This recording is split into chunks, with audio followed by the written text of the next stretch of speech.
I-mix. Huwag mong ubusin yung ano, to. Yung ubusin, huwag mong ubusin yung ano. Para hindi ma-over sarap. Sobrang sarap. Yan o. Yan. Tumutulong ka sa kanila, pero ikaw ba sa iba, may nararamdaman ka bang tumutulong sa'yo?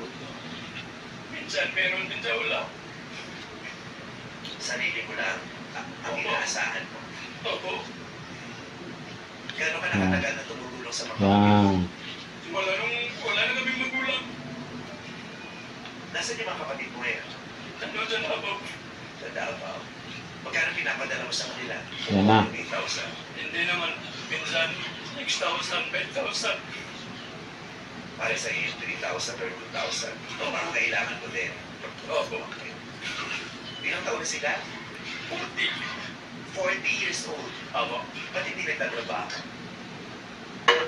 Buksan natin. Ilagay natin to.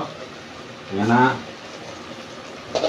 Sabay. May sakit pa sila. Hinaan natin to.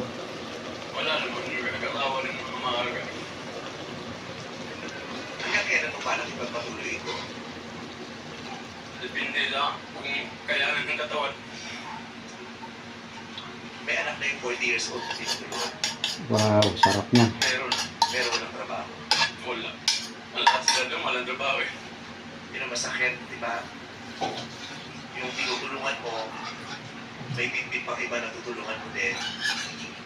At dahil masasabi ko na talaga ay God bless you. Lagyan ko ng konting ano. Magbukas na oportunidad para sa'yo. Para Wow, mabawasan sarap. ang bigat na tinapasan mo at para mabawasan ang hirap na hinaharap mo araw-araw. Wow, sarap. Hindi po.